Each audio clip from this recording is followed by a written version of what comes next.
torcida brasileira tá ficando mal acostumada, Christian. Rafa Câmara, campeão da FIA Fórmula 3. Falta quantas corridas? Falta uma rodada. Achei que faltavam 2 ainda. Não, pra Fórmula 3 falta uma. Tá. Na Fórmula 2 ainda faltam 4. Mas na Fórmula 3, uma de antecedência. Campeonato irretocável do Rafa. Principalmente o começo, né?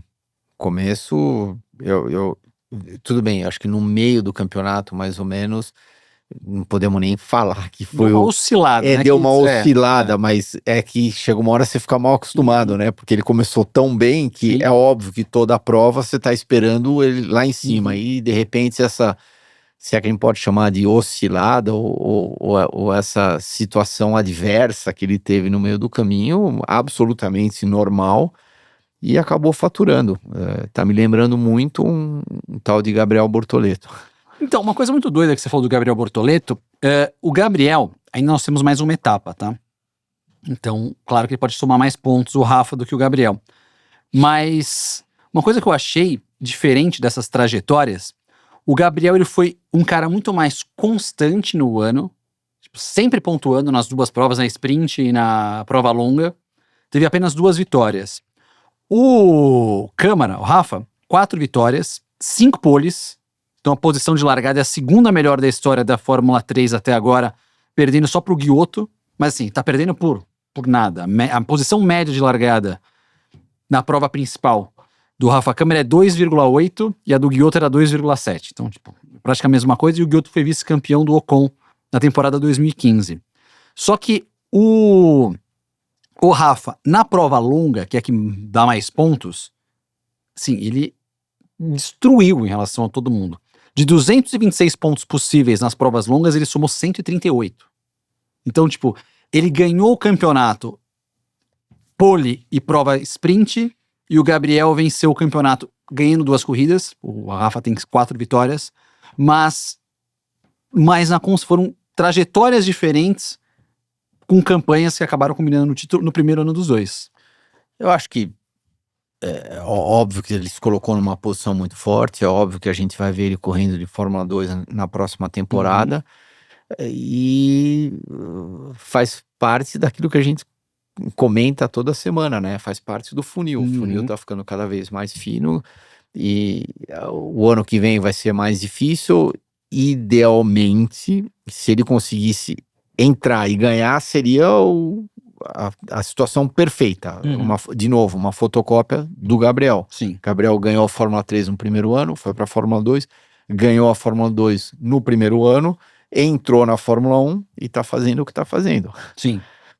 Então, não é surpresa nenhuma. Se o Rafa conseguisse colocar na mesma posição e, de novo, também ganhar no primeiro ano, pode ter certeza que a gente vai ver ele na Fórmula 1 em 2027. Lembrando que o Rafa, ele é da Ferrari Academy. Ele é da Academia Ferrari, então ele já está dentro de um programa de equipes interessante. O que se comenta é que ele está negociando com a Invicta, que foi a equipe do Gabriel, e com a própria Trident, que é a equipe que ele está hoje na Fórmula 3. A Trident na Fórmula 3 hoje é a melhor equipe, venceu os últimos 3 campeonatos. Gabriel, o Fornaroli e agora com o Rafa. Mas na Fórmula 2 não é a mesma, não tem a mesma pegada. Seja lá para quem ele for, ele tem que guiar para a melhor equipe. Ou ele tem que guiar para a equipe que vai dar a melhor situação, a melhor oportunidade para ele vencer. A não ser que ele tenha um plano de 2 anos, por exemplo. Ele já tem alguma coisa na manga, meio que enrustido, que eu acho muito difícil, né? Mas tá bom, eu vou fazer o primeiro ano nessa situação, de repente até por um problema de budget, algo do gênero, e daí eu vou colocar todas as minhas fichas na segunda temporada. Mas quando você chega nesse ponto de Fórmula 2, você não consegue planejar essas coisas. Você precisa realmente pegar a melhor oportunidade que aparece, porque senão, pois pode acontecer o que aconteceu com o Drugo. O Drugo foi campeão, ele entregou aquilo que ele tinha que entregar, só que ele não foi no primeiro e no segundo ano dele, ele foi no terceiro ano dele. Foi uma pena.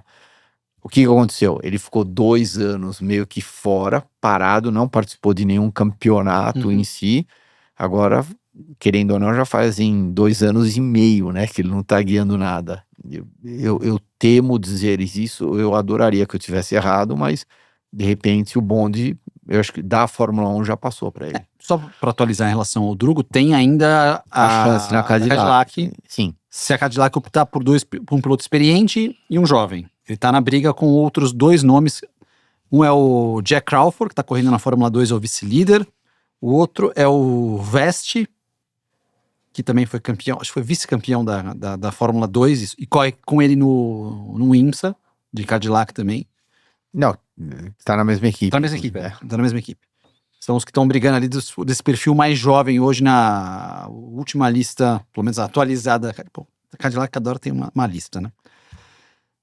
O Rafa tem um cenário em que ele pode fazer algumas etapas, ou talvez uma etapa da Fórmula 2 ainda esse ano. Faltam 4 etapas da Fórmula 2 ainda no ano. Então pode ser que ele dispute alguma corrida esse ano ainda. Eu acho que seria interessante.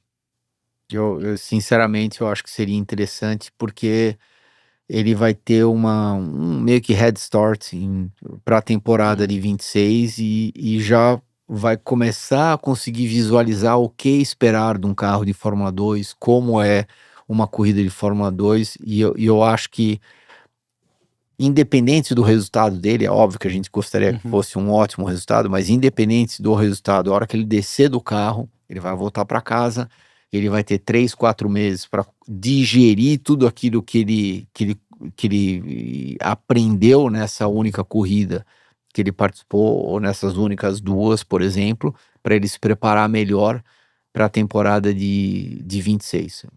Isso aí, então na Fórmula 2, o Rafa não tá assinado, mas vai correr na Fórmula 2 ano que vem. O Emo Fittipaldi, filho do Emerson, vai correr na Fórmula 2 ano que vem, são os 2 brasileiros a princípio.